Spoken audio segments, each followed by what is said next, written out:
কি তোর চিঠি তোমার? শুনেন, আপনার কাছে আমার 2টা শর্ত আছে।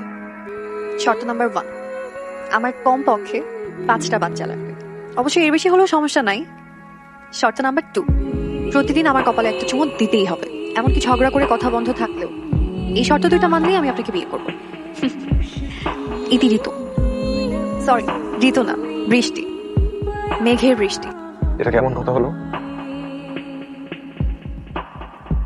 আপনি না একটাই আসবেন? সকাল থেকে আপনার জন্য রেস্টুরেন্টে বসে আছি। আপনি তো আসলেন না, উল্টা আমাকে এখানে আসতে হলো। আচ্ছা শুনেন,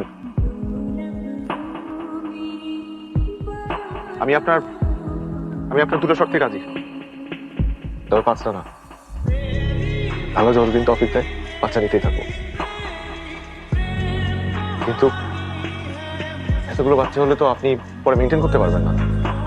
আপনি নিজে কনফিউজ হয়ে যাবেন, চেহারা মিলিয়ে ফেলবেন, নাম মিলিয়ে ফেলবেন, পরে দেখা যাবে একটা বাচ্চাকে দিনে 2বার গোসল করিয়ে ফেলেছেন। গরমের দিনে তো সমস্যা নেই, কিন্তু শীতের দিনে তো ঠান্ডা লেগে যাবে তাদের। প্লিজ চোখ, আর একটা মিনিট ধৈর্য ধর, এরপর তুই ইচ্ছে মতো কাঁদিস।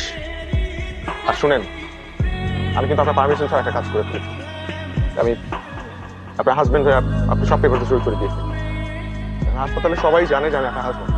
তো আপনাকে আমি ওয়ার্নিং দিচ্ছি, সে মরার চিন্তা বাদ দেন, দ্রুত সুস্থ হয়ে ওঠেন প্লিজ। আপনাকে এইভাবে দেখতে ভালো লাগছে না। আর আপনি যদি আমাকে ছেড়ে চলে যাওয়ার চিন্তা করেন, তাহলে কিন্তু আমার বাবা মা আমাকে অন্য জায়গায় বিয়ে দিয়ে দিবে। আপনি কি চান যে আপনার হাজবেন্ডকে অন্য মেয়ের সাথে বিয়ে দেয়? আমি যাচ্ছি। আমি এখন থেকে এখানেই থাকবো দাদির সাথে, আর প্রতিদিন তোমার কপালে এসে চুমু দিয়ে যাবো। আবার শেষ নিঃশ্বাস পর্যন্ত আমি তোমার পাশেই থাকবো।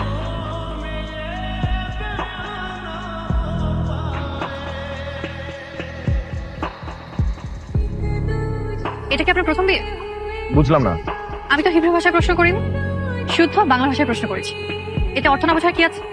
আমি আপনার কথার অর্থ বুঝতে পেরেছি, কিন্তু প্রথম দেখায় কোনো হাই হ্যালো না করে সরাসরি একটা এম্বারেসিং কোশ্চেন করবেন সেটা বুঝতে পারিনি, আশাও করিনি। আপনি কি আশা করেছেন সেটা আপনার ব্যাপার, তবে মেন্টালি প্রিপেয়ার্ড হন। এর থেকে এম্বারেসিং কোশ্চেনের মুখোমুখি হতে হবে আপনাকে। আপনি এই ধরনের প্রশ্ন এত উচ্চ স্বরে কেন বলছেন? মানুষজন শুনতে পাবে। মানুষ শুনলে সমস্যা কি? আর তাছাড়া আমাদের কথা কেউ শুনছে না। সবাই নিজেদেরকে নিয়ে ব্যস্ত। তো আমি দেখতে পাচ্ছি যে কিছু মানুষ তাকাচ্ছে এখানে। আপনি কি আমাকে দেখতে এসেছেন নাকি আশেপাশে মানুষজন? যে আপনাকে দেখতে এসেছে। তাহলে আমাকেই দেখেন। এখন বলেন, আপনার কোনো শারীরিক সমস্যা আছে কি না? দেখেন, আমি এটা কখনো যাচাই করে দেখিনি, তবে আমার বিশ্বাস আমার এই ধরনের কোনো সমস্যা নেই। আপনি কাট পিয়ার্সিং করেছেন কেন? এটা ম্যাগনেট, আপনি চাইলে আমি আপনাকে খুলে না দেখাই। না না, লাগবে না। আপনার শরীরে কোনো ট্যাটু আছে? একটাও নেই। আপনি চাইলে আমি আপনাকে। না না না, থাক। আপনি আমাকে এতগুলো প্রশ্ন করছেন কেন? কারণ আপনি কানাডা থাকেন, অথচ আপনার গার্লফ্রেন্ড নেই, কখনো প্রেমও করেননি। ব্যাপারটা কেমন অস্বাভাবিক না? অস্বাভাবিক না। আমি প্রেম করিনি কারণ আমি প্রেম করার মতো কাউকে খুঁজে পাইনি, তাই। কারণ আমি পড়াশোনা নিয়ে ব্যস্ত ছিলাম, আর আমি সবসময় চাইতাম আমার সব ভালোবাসা জমা থাকুক আমার ওয়াইফের জন্য। শুনতে একটু ওল্ড স্কুল লাগলেও আমি এমনই।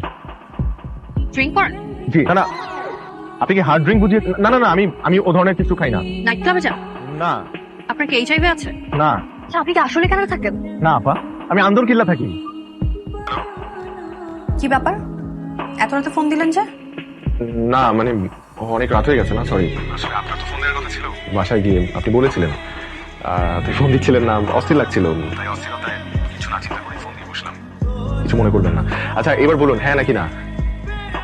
কিসের হ্যাঁ না? আপনি না বললেন যে আপনি এত জলদি সিদ্ধান্ত নিতে পারবেন না, আপনি বাসায় গিয়ে ফোন করবেন, জানাবেন, মানে আমাকে বিয়ে করবেন কিনা? একদিনে কারোর সাথে দেখা করে কয়েক মিনিট কথা বলে কি বোঝা যায় যে সে কেমন মানুষ? আমার আপনার সাথে আরো দেখা করতে হবে, আপনাকে বোঝার জন্য, আপনাকে জানার জন্য। কাল দেখা করি। সম্ভব না, আমার কালকে খুব ইম্পর্টেন্ট একটা এক্সাম আছে। এক্সামের পর? সরি, সময় হবে না। আর কালকে দেখা করার কি দরকার? দেখুন, আমি মাত্র 28 দিনের জন্য আসছি, অনলি ফর 28 ডেজ। তো এর মধ্যে যদি আমরা দেখা না করি, আপনি আমার সাথে কথা না বলেন, আমাকে না চেনেন, না বোঝেন, তাহলে আপনি সিদ্ধান্ত নেবেন কি করে? আচ্ছা, আপনার এক্সাম কয়টায় কালকে? সকাল 10টায়। গ্রেট। আপনি তো ঢাকা মেডিকেল কলেজে পড়েন, রাইট? জি। চলো, আমি এখন রাখবো, আমাকে ঘুমাতে হবে। তবে হ্যাঁ, আপনাকে থ্যাঙ্কস। থ্যাঙ্কস কেন? আমি চলে আসার পর যে ওই অসহায় মহিলাকে নিয়ে খাবারগুলো খেয়েছেন, সেটার জন্য থ্যাঙ্কস।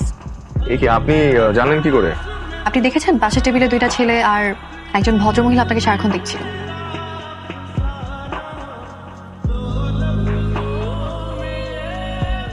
কারা জানেন? না, আমি কি করে বলবো? দুইটা ছেলে ছিল আমার কাজিন।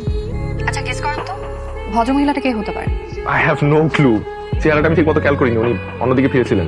উনি আমার মা, আমার সব থেকে কাছে, আমার বেস্ট ফ্রেন্ড। আপনাকে সামনাসামনি দেখে যাচাই করার জন্য মা আর আমার যে কাজিনকে নিয়ে গিয়েছিলাম। আমি চলে আসার পর আপনি যতক্ষণ ছিলেন তার আপনার সব কর্মকাণ্ড পর্যবেক্ষণ করেছে। আচ্ছা, তো পর্যবেক্ষণের রিপোর্ট কি পজিটিভ না নেগেটিভ? সময় হলে জানতে পারবেন। এখন আমি রাখি, ঘুমাও। আচ্ছা না, শুনুন শুনুন শুনুন, আমি এক্সকিউজ মি, ঢাকা মেডিকেল কলেজের মেন্টাল হেলথ ডিপার্টমেন্টটা কোন দিকে? মেন্টাল হেলথ বিভাগ খুঁজছেন কেন? আপনি কি পাগল? বিশ্বাস করেন, এবার দেশে আসার আগে একদম ঠিকঠাক ছিলাম, কিন্তু দেশে আসার পর মনে হচ্ছে পাগল হয়ে গিয়েছে। ইয়া, আপনি তো কলেজে চলে এসেছে। ও, আপনাকে হাসপাতালে জরুরি বিভাগে যান, সেখান থেকে আপনাকে সঠিক জায়গায় পাঠাবে। জরুরি বিভাগে না, আপনি বরং পাবনায় চলে যান, কারণ আপনার চিকিৎসা ঢাকায় সম্ভব। ওনার নাম মেঘ, উনি কানাডায় থাকেন।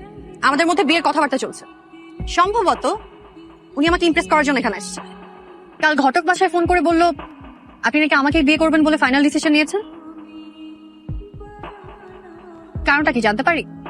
মানে আমার মধ্যে এমন কি আছে যে আপনার আমাকে বিয়ে করতে হবে? আপনার ছবি যেদিন আমি প্রথম দেখেছি, সেদিন আপনার ছবি দেখে আমার কাছে মনে হয়েছে যে এই মানুষটা আমার খুব আপন। আর কাল যখন সরাসরি আপনার সাথে আমার দেখা হলো, তারপর মনে হয়েছে আপনার জন্যই তো এতদিন অপেক্ষা করছিলাম। আপনি সিনেমার ডায়লগ দিচ্ছেন। আচ্ছা আমি যদি এই বিয়েতে রাজি না হই? এটা পুরোপুরি আপনার সিদ্ধান্ত, কিন্তু আপনাকে রাজি করার জন্য আমি শেষ পর্যন্ত চেষ্টা করে যাব। বিষয়টা একটু বেশি হ্যাঙ্গার হয়ে যাচ্ছে না? হ্যাংলামও কি? আচ্ছা দেখেন, আপনি যা ইচ্ছা বলতে পারেন, কিন্তু আমি জানি যে আপনি আমার প্রথম ফ্রেন্ড। কি যাতা বলছেন? আমাদের মধ্যে প্রেম হলো কবে? আমি তো বলিনি আপনি আমার প্রেমে পড়েছেন, আমি আপনার প্রেমে পড়েছি। দেখেন, আপনি শুনে অবাক হতে পারেন, কিন্তু এটা সত্য যে আপনার যতগুলো ছবি আমার কাছে আছে সবগুলো আমি রুমের মধ্যে প্রিন্ট করে টাঙিয়ে রেখেছি, এবং প্রতিনিয়তই আমি ছবিগুলোর সাথে কথা বলি। আপনি কি আমার কাছে নিজেকে খুব রোমান্টিক বলে প্রমাণ করতে চাচ্ছেন? প্রমাণ করতে চাচ্ছি না, আমি জানি আমি রোমান্টিক। কোথায় সেটেল হবেন? বাংলাদেশ নাকি কানাডা? আপনি যেখানে বলবেন।